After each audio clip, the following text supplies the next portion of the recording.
Assalamualaikum warahmatullahi wabarakatuh. Perkenalkan, nama saya Renaldi Andrian dari kelas A1 dengan NIM 2190302033. Di sini saya akan menjelaskan buku kerja kewirausahaan 1, 2, dan 3 dari kewirausahaan 2. Buku kerja KW1 mempersiapkan fondasi etik dan hukum berbisnis, produk atau jasa, ramen, unit usaha makanan. Langkah-langkah: 1. Identifikasi isu-isu etik dan legal yang dihadapi perusahaan baru. Kriteria kinerja 1.1. Budaya etik yang kuat dibangun pada perusahaan. Hasil atau rekaman membangun budaya etik dapat mencakupi lead by example, mengembangkan code of conduct atau kode etik.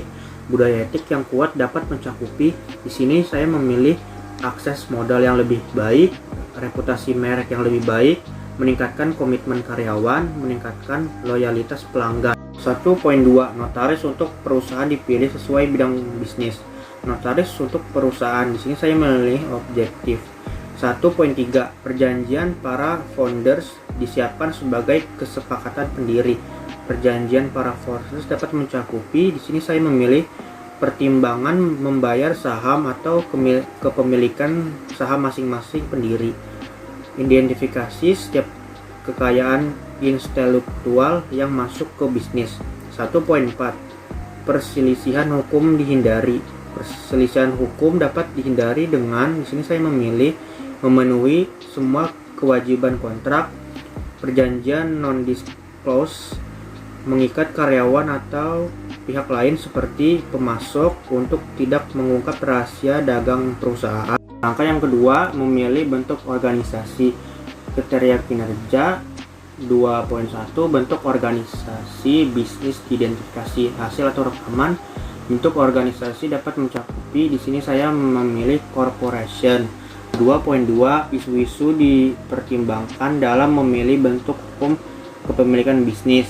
Isu-isu memilih bentuk organisasi dapat mencakupi, di sini saya memilih jumlah dan jenis investor yang terlibat. Pertimbangan pajak. Langkah yang ketiga, mendapatkan lisensi dan izin usaha. 3.1. Persyaratan izin usaha dipenuhi. Persyaratan izin usaha dapat mencakupi, di sini saya memilih syarat pengajuan SIUP online untuk perusahaan perseorangan, fotokopi KTP pemegang saham perusahaan, fotokopi NPWP, fotokopi situ neraca perusahaan, materai 6000, foto direktur utama atau penanggung jawab atau pemilik perusahaan dengan ukuran 4x6 2 lembar. Surat izin lain terkait usaha yang dijalankan. 3.2. Izin pajak penjualan diajukan. Izin pajak penjualan adalah pajak sebelum pajak bertambah nilai atau PPN yang dipungut atas transaksi penjualan. 3.3. Izin dan izin kerja profesi dan pekerja didapatkan. Izin dan izin kerja profesi dan pekerja dapat mencakupi Pramenpar nomor 10 tahun 2018 terkait dengan izin usaha restoran. Pergub DKI Jakarta 18 2016 tentang penyelenggara usaha pariwisata. Parmenpar RI nomor 11 tahun 2014 tentang standar usaha restoran. Pempres nomor 26 tahun 2013 tentang penyelenggara pekerja dan praktis tenaga gizi. Buku kerja kewirausahaan 2 menilai kekuatan dan kewajiban keuangan perusahaan baru. Unit usaha, ramen, produk dan jasa makanan. Tanggal 12 Oktober 2021. Elemen 1. Mengidentifikasi pengelolaan keuangan.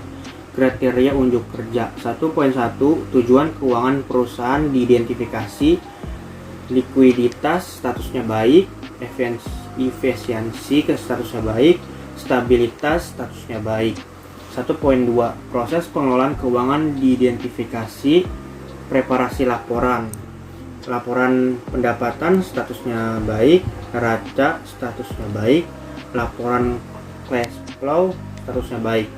Preparasi prakira keuangan. Pendapatan statusnya baik, pengeluaran statusnya sedang, belanja modal statusnya sedang. Preparasi proforma laporan keuangan.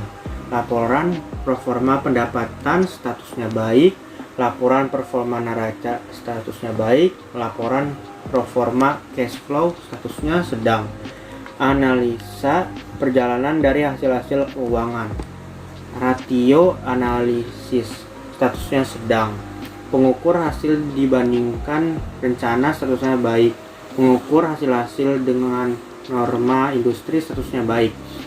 1.3 Laporan histeris keuangan diidentifikasi, laporan keuangan statusnya baik, neraca statusnya baik, laporan cash flow statusnya baik. 1.4 Perkiraan keuangan diidentifikasi, laporan keuangan historik perusahaan diikuti oleh persiapan perakiraan statusnya baik. Perkiraan penjualan untuk perusahaan baru didasarkan pada perkiraan penjualan dan rata-rata industri yang baik atau pengelolaan mulai usaha sejenis statusnya baik.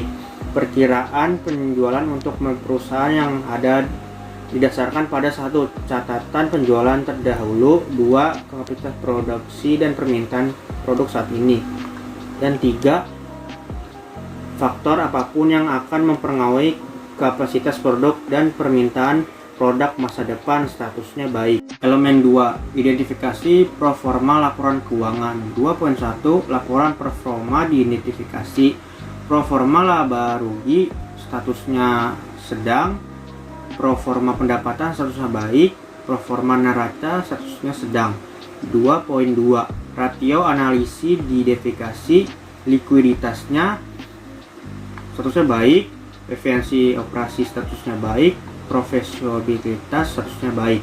Rekomendasi menghasilkan pilihan yang baik dalam menilai kekuatan serta kewajiban keuangan bagi perusahaan pada produk makanan ini. Buku kerja kewirausahaan 3. Mengembangkan dan mengelola tim usaha baru, unit usaha makanan, produk dan jasa ramen. Langkah 1. Rencana staffing, kriteria kinerja. 1.1 Kriteria okupansi diidentifikasi sesuai dengan persyaratan bisnis sebagaimana diuraikan dalam rencana bisnis. 1.2 Tanggung jawab okuposisi diidentifikasi untuk 1.3 Tugas okuposisi diidentifikasi untuk 1.4 Persyaratan okuposisi diidentifikasi untuk 1.5 Kebutuhan pelatihan okuposisi diidentifikasi untuk 1.6 Jumlah tenaga kerja diidentifikasi untuk setiap okuposisi. Perkiraan mulai bekerja diidentifikasi untuk setiap okuposisi.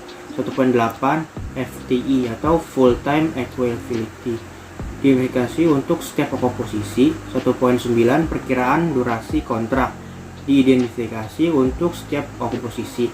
Hasil rekaman dari hasil okuposisi, tanggung jawab, tugas, persyaratan, kebutuhan pelatihan, jumlah tenaga kerja, perkiraan mulai bekerja, FTE, perkiraan durasi kontrak, dan rencana seleksi sudah terlaksanakan dengan baik dan usaha dapat dikembangkan. Langkah 2. Rekrutmen, pelatihan dan pempertahanan tim. 2.1 Rencana seleksi dibuat berdasarkan kriteria seleksi, kebutuhan bisnis, dan persyaratan hukum. Hasilnya rencana seleksi, di sini saya memilih saluran dan teknologi yang tepat, mengiklankan lowongan untuk kebutuhan staf, mengadakan panel seleksi, menggampangkan persyaratan wawancara, pelamar terpilih, jadwalkan wawancara, dan beritahu orang yang relevan tentang waktu, tanggal, dan tempat. 2.2 Profesi seleksi dilakukan sesuai dengan kebijakan dan prosedur bisnis. Proses seleksi mencakupi di sini saya memilih proses wawancara dan menilai kandidat berdasarkan kriteria seleksi yang disepakati, mengamankan persetujuan kandidat terpilih, melengkapi dokumentasi yang diperlakukan sesuai dengan prosedur organisasi dengan memperhatikan kerahasiaan dan persyaratan privasi. 2.3 Internalisasi atau induksi anggota tim dilakukan untuk menyadari tanggung jawab dan persyaratan kinerja mereka sesegera mungkin dan mengambil kesepakatan untuk melatih anggota tim yang tidak terbiasa dengan prosedur bisnis. Internalisasi atau induksi anggota tim mencakupi menyediakan kandidat yang berhasil dengan kontrak kerja dan dokumentasi lainnya, memberitahu manajer dan tim kerja tentang menunjukkan baru, memberitahu manajer dan staf tentang tanggal mulai kandidat, dan membuat pengaturan administratif yang diperlukan untuk pembayaran dan pencatatan karyawan, mengatur pelantikan kandidat yang berhasil sesuai dengan kebijakan organisasi, juga memenuhi kewajiban hubungan industrial. 3.1 Hak dan kewajiban di tempat kerja dari pemberian kerja dan karyawan diidentifikasi sesuai dengan persyaratan hukum dan kode praktik. Hak dan kewajiban di tempat kerja dari pemberian kerja dan karyawan mencakup hak memperoleh upah, hak mendapatkan kesempatan dan perilaku yang sama, hak mendapatkan pelatihan kerja, hak penetapan tenaga kerja, hak memiliki waktu kerja yang sesuai, hak mendapatkan kesehatan dan keselamatan kerja, hak mendapatkan kesejahteraan, hak ikut serta dalam serikat pekerja atau paruh, hak untuk cuti, hak khusus karyawan perempuan, kewajiban ketaatan, kewajiban konfidensialitas, kewajiban loyalitas. 3.2 Prinsip hubungan industrial dikembangkan secara positif dan konstruktif.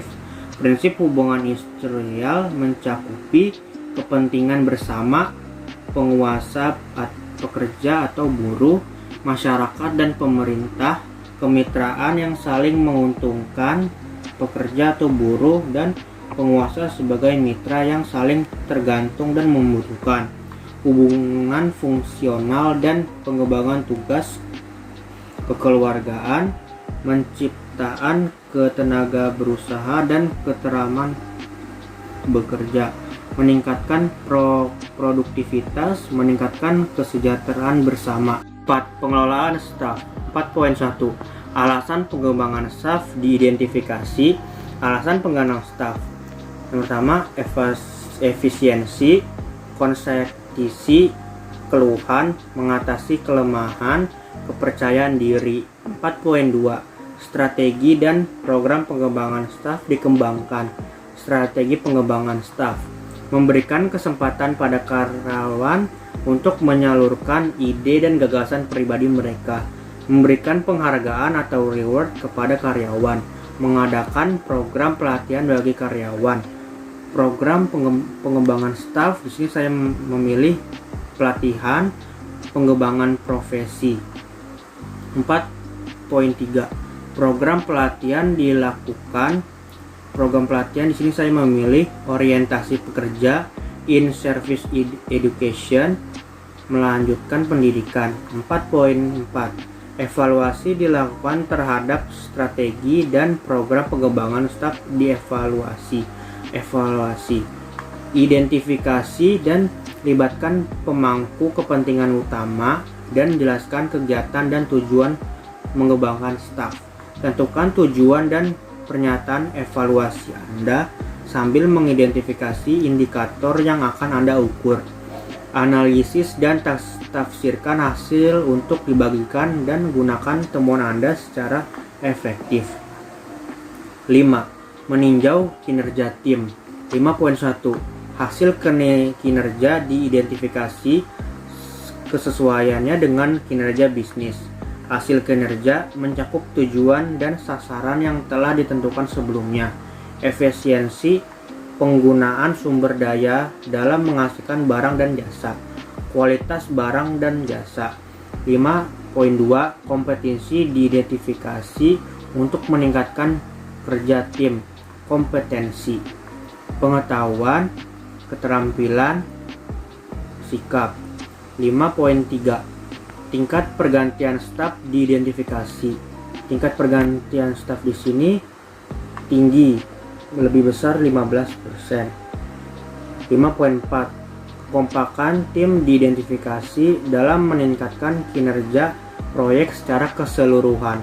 Kekompakan tim di sini kita menggunakan kolaborasi, kerjasama, dan kompetensi bekerja sama.